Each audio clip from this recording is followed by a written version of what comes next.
بسم الله الرحمن الرحيم. إخواني أخواتي، السلام عليكم ورحمة الله وبركاته. هذا الفيديو خفيف تذكيري للإخوان ديالنا التجار المسلمين، يعني في ظل ما يحدث للأهل ديالنا والإخوان ديالنا في غزة في فلسطين، وتفاعلا مع حملات المقاطعة، الدعوات من أجل مقاطعة أي منتج ولا أي حاجة، أي شيء اللي مشكوك فيه أو معروف تيدعم هذاك الكيان، إما بطريقة مباشرة ولا طريقة غير مباشرة. ففي هذا الإطار هذا ف تنذكر من خلال هذا الفيديو الإخوان ديالنا التجار. فأخي التاجر، التاجر اللي داير وكأن الموضوع لا يعنيه، يعني التاجر اللي باقي تيشري المنتجات اللي معروف المصدر ديالها، واللي تيجيه الخبار بان راه هذاك المنتج ولا هذيك الشركه ولا هذيك الماركه راه تدعم هذاك الكيان بطريقه مباشره ولا بطريقه غير مباشره. فانت فين هو الدور ديالك في المقاطعه؟ انت ما محلك من الاعراب؟ بعض التجار يعني هدانا الله واياهم، ملي تتجبد مع الموضوع الجواب ديال التاجر شي يقول لك، او يعني واحد الجواب معروف تيقولوه كاملين، تيقول لك اخويا الناس الا قاطعوا الا ما بقاوش يشريو انا راه ما غاديش ناخذ، تحت انا ما غاديش نبقى نشري. ولكن السؤال المطروح الذي يطرح نفسه، السؤال اللي تيطرح نفسه هنا، انت شكون؟ انت اشنو؟ انت شنو هو الدور ديالك؟ انت ما محلك من الاعراب؟ انت واش ما تعنيكش الامر؟ الا كنت تتسنى بان هذاك الزبون المواطن العادي اللي ما عنده حتى علاقه بالتجاره تتسنى فيه انه يدير هذيك الخطوه، علاش انت ما ديرش هذيك الخطوه؟ علاش انت ما تبداهاش؟ واش انت مثلا يعني ملي غادي تموت وملي غادي تحاسب، غادي تحاسب فلان في بلاصتك ولا انت غادي تحاسب في بلاصه الاخر؟ راه كل انسان يحاسب على فعله، تيتحاسب على النيه ديالو، على الدور ديالو، على ما يقوم به هو، لقوله تعالى ولا تزر وازرة وزر أخرى، ولا تزر وازرة وزر أخرى. انت شنو هو الدور ديالك؟ وبالمناسبة فالتأثير ديالك أيها التاجر، راه التأثير ديال التجار في هذه الحملة هذه، في هذا الضغط الحقيقي من أجل نصرة المستضعفين والمظلومين تما ياك، راه التأثير ديالك أكبر. الدور ديالك هنا فين كاين الدور ديالك انت بصفتك تاجر، والتأثير ديالك في هذه الخطوة ولا في هذه المبادرة راه أكبر من التأثير ديال المواطن. بطبيعة الحال حنا ما تنتسناوش أن التجار يتفقوا كاملين، ولكن معظمهم ولا واحد الغالبية ديالهم ولا واحد النسبة كبيرة، واحد النسبة محترمة منهم، إلا ما بقاوش إلا قاطعوا يعني هذوك المنتجات اللي في القائمة ديال المقاطعة اللي هي معروفة في متناول الجميع، فهنا راه سال الفيلم كيف تنقولوا. هنا راه يعني كيف تنقولوا هذاك الصهد غادي يوصل هذوك الناس، وغادي يوصل كل طرف في العالم تيدعم هذاك الظلم. يعني لا حول ولا قوة إلا بالله العلي العظيم. بنادم بحال داير عين ميكا، وانت شنو؟ انت شنو؟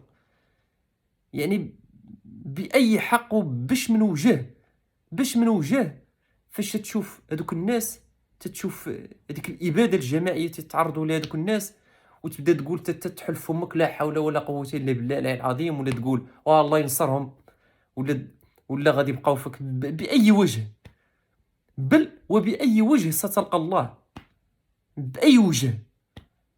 شنو هو الدور ديالك ملي تتقول لي الناس اللي خاصهم يقاطعوا،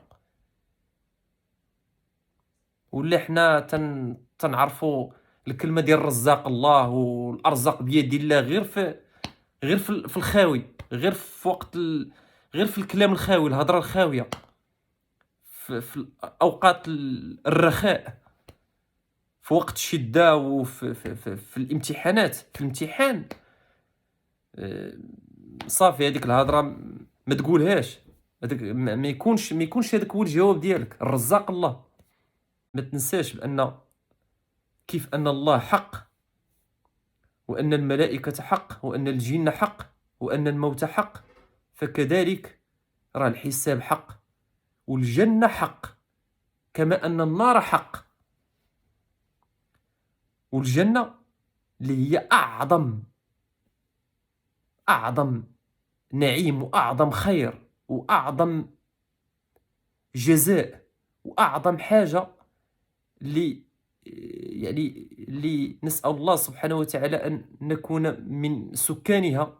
اللي كيف وصفها رسول الله صلى الله عليه وسلم: فيها ما لا عين رأت ولا أذن سمعت ولا خطر على قلب بشر. تقول عليها: ألا إن سلعة الله غالية، ألا إن سلعة الله الجنة. فالسلعة ديال الله سبحانه وتعالى هي الجنة. هذا وعد الله في الآخرة.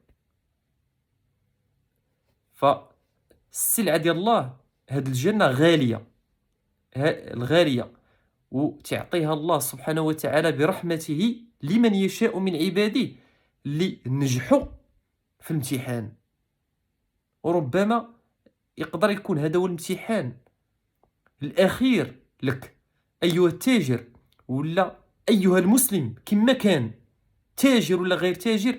ربما امتحان الوحيد والحقيقي، أو وربما امتحان الأخير في حياتك قبل أن تلقى الله وتسقط فيه.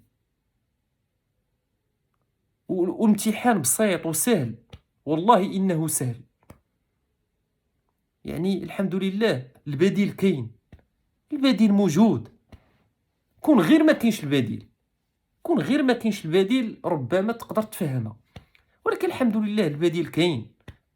ها المنتوج المحلي ولله الحمد عطاه الله في اي صنف وفي اي نوع من المنتجات.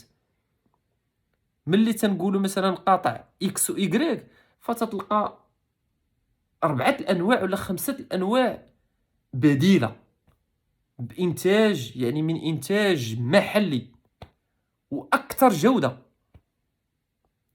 ورغم ذلك الإنسان تيتعامى، ولكن كيف قال الله سبحانه وتعالى: فإنها لا تعمى الأبصار ولكن تعمى القلوب التي في الصدور. فالحقيقة هو أن القلوب اللي تتعمى وليس الأبصار. فبزاف على الغباء. يعني كونك منافق، نسأل الله السلامة والعافية، هذه أتفهمها. يعني لا أنا لا غيري ما عندي ما ندير لك. يعني عطي في السبة حتى حنا عارفين السبات اللي هذوك السبات التي يأتي بها المنافقون. لا، وقاطع الانترنت. الا كنت تتقطع بغيتي تقاطع هذه، وقطع قطع الطوموبيل، وقطع ما تركبش في الطياره ديالهم، قطع الانترنت. يعني كانه يعني تيسوق لينا باننا حنا بلا هذوك الناس ما يمكنش حنا نعيشوا. في حين انني يعني تنقول، ومشي انا اللي تنقول، والواقع تيقول بان هذوك الناس هما اللي واقفين علينا، ماشي حنا اللي واقفين عليهم. على النفط والغاز والمنتجات الفلاحيه، المواد الاوليه. يعني جمع كلشي وقول المواد الاوليه. شكون اللي تيصدرها الاخر، حنا ولا هما؟ فضلا على بعض انواع ديال الصناعات اللي تتمشي من هنا. راه كلشي واقف على كلشي واقف على كلشي. هذه سنة الله في أرضه. كلشي واقف على كلشي.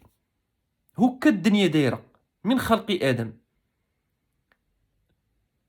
فباش تجي تبدا تنعس في عباد الله بنوع هذا الكلام، وهذا كلام المنافقين.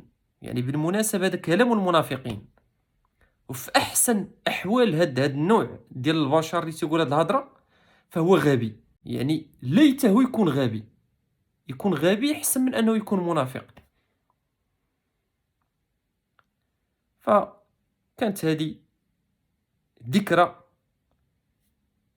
لمن أراد أن يذكر أو أراد شكورا، وما على الرسول إلا البلاغ. والسلام عليكم ورحمة الله وبركاته.